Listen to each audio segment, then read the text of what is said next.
हरि बोल भक्तों, हरि बोल, हरि बोल, हरि बोल। श्रीमद् भागवत महापुराण प्रथम स्कंद 10वां अध्याय। श्री कृष्ण का द्वारिका का गमन। ओम नमो भगवते वासुदेवाय।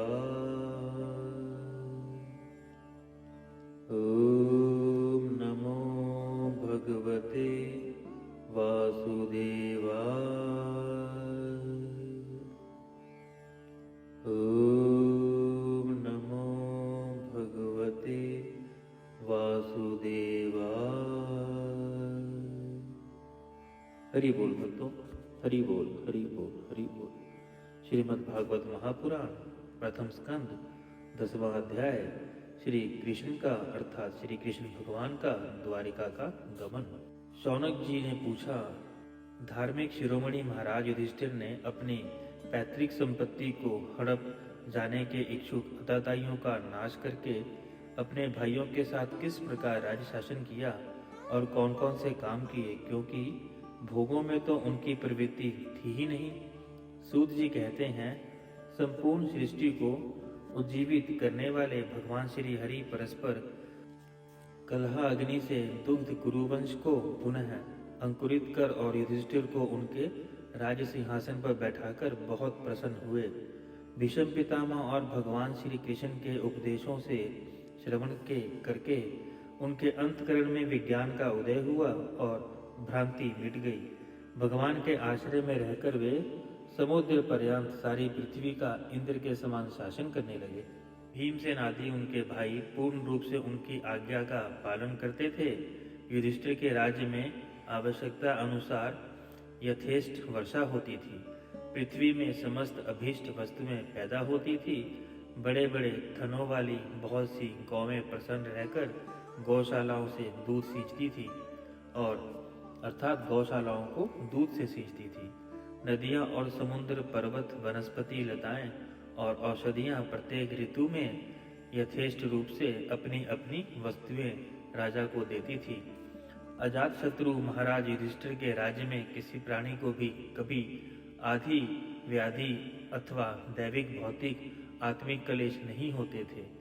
अपने बंधुओं का शोक मिटाने के लिए, अपनी बहन सुभद्रा की प्रसन्नता के लिए भगवान श्री कृष्ण कई महीनों तक हस्तिनापुर में ही रहे।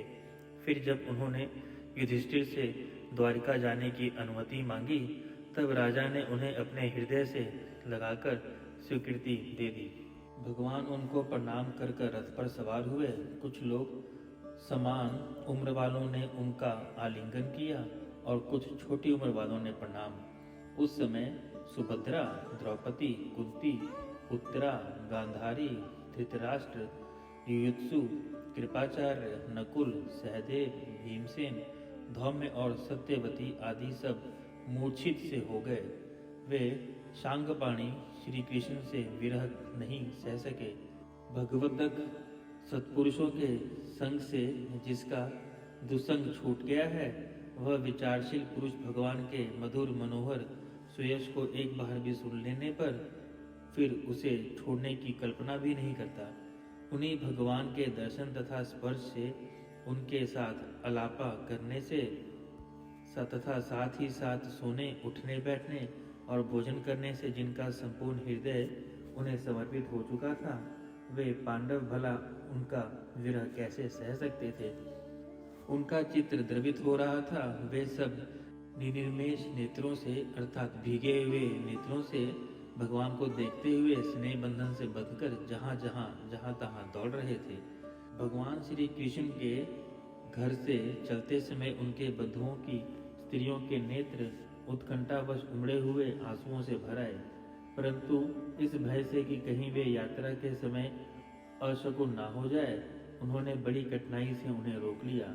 भगवान के प्रस्थान के समय मृदंग, शंख, भेरी, वीणा, ढोल, नरसिंगे, धुंधुरी, नगारे, घंटे और दुंदुभियां आदि बजने लगे। भगवान के दर्शन की लालसा से कुरुवंश की स्त्रियां अटारियों पर चढ़ गई और प्रेम, लज्जा एवं मुस्कान से युक्त चितवन से भगवान को देखती हुई उन पर पुष्पों की वर्षा करने लगी। उस समय भगवान के प्रिय सखा घुंघराले बाल वाले अर्जुन ने अपने प्रियतम श्री कृष्ण का वह श्वेत छत्र, उसमें मोतियों की झालर लटक रही थी और जिसका डंडा रत्नों से बना हुआ था, अपने हाथों में ले लिया। उद्धव और सात्विकी बड़े विचित्र चावड़ झुलाने लगे। मार्ग में भगवान श्री कृष्ण पर चारों ओर से पुष्प की वर्षा हो रही थी। बड़ी मधुर झांकी थी। जहाँ तहाँ ब्राह्मणों के दिए हुए सत्य आशीर्वाद सुनाई पड़ रहे थे। वे सगुण भगवान के तो अनुरूप ही थे, क्योंकि उनमें सब कुछ है, परंतु निर्गुण अनुरूप नहीं थे, क्योंकि उनमें कोई प्राकृतिक गुण है ही नहीं। हस्तिनापुर की कुलीन रमणियां, जिनका चित्त भगवान श्री कृष्ण में रम गया था, आपस में ऐसी बातें कर रही थी जो सबके कान और मन को आकृष्ट कर रही थी। वे आपस में कह रही थी, क्यों ये वे ही सनातन पुरुष हैं जो प्रलय के समय में भी अपने आदित्य निर्विशेष स्वरूप में स्थित रहते हैं। उस समय सृष्टि के मूल में ये तीनों गुण भी नहीं रहते। जगदम्बा ईश्वर में जीव भी लीन हो जाते हैं और महत्ववादी समस्त शक्तियां अपने कारण में अव्यक्त सी हो जाती हैं। उन्होंने ही फिर अपने नाम रूप रहित स्वरूप में नाम रूप के निर्माण की इच्छा की तथा अपनी काल शक्ति से प्रेरित प्रकृति का, जो कि उनके अंशभूत जीवों को मोहित कर लेती है और सृष्टि की रचना में प्रवृत्त रहती है, अनुसरण किया और व्यवहार के लिए वेदादि शास्त्रों की रचना की। भक्तों दोबारा सुने। उन्होंने ही फिर अपने नाम रूप रहित स्वरूप में नाम रूप के निर्माण की इच्छा की तथा अपनी काल शक्ति से प्रेरित प्रकृति का, जो कि उनके अंशभूत जीवों को मोहित कर लेती है और सृष्टि की रचना में प्रवृत्त रहती है, अनुसरण किया और व्यवहार के लिए वेदादि शास्त्रों की रचना की।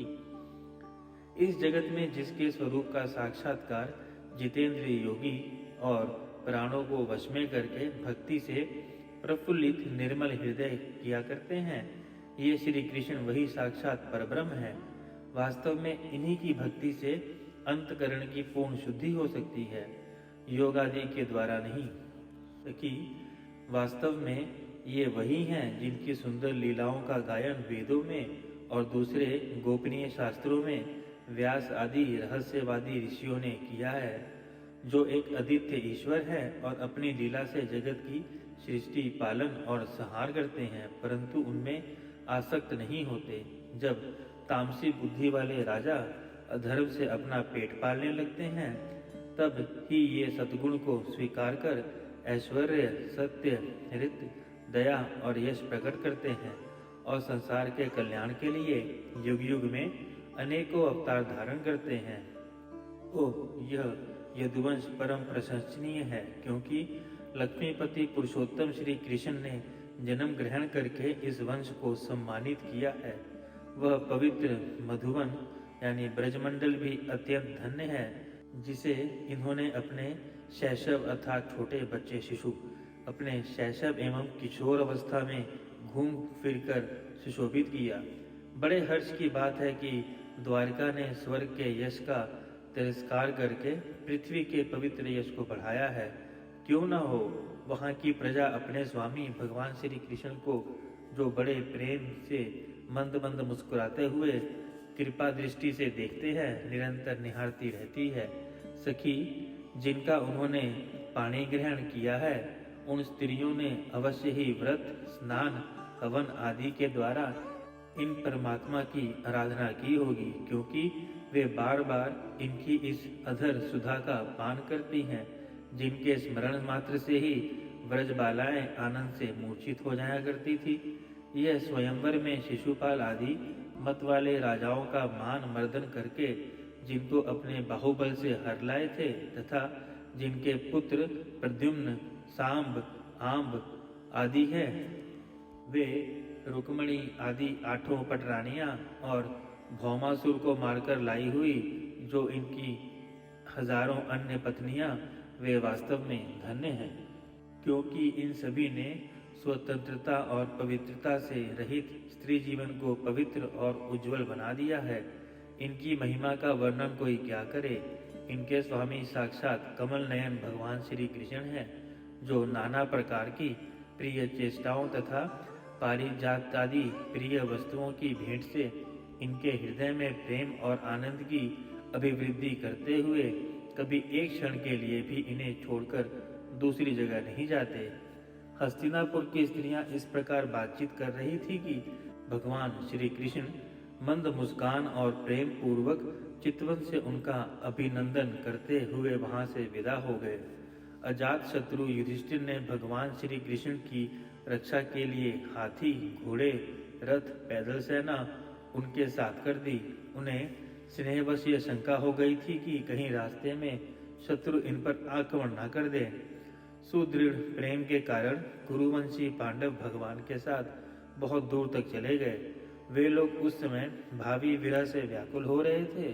भगवान श्री कृष्ण ने उन्हें बहुत आग्रह करके विदा किया और सात्विकी, उद्धव आदि प्रेमी मित्रों के साथ द्वारका की यात्रा की। शौनक जी वे कुरुजांगल, पांचाल, सूरसेन, यमुना के तटवर्ती प्रदेश, ब्रह्मवर्त, कुरुक्षेत्र, मत्स्य, सारस्वत और मरुधन्व देश को पार करके सौवीर और आभीर देश के पश्चिम आनर्द देश आए। उस समय अधिक चलने के कारण भगवान श्री कृष्ण के घोड़े कुछ थक से गए थे। मार्ग में स्थान स्थान पर लोग उपहार आदि के द्वारा भगवान का सम्मान करते।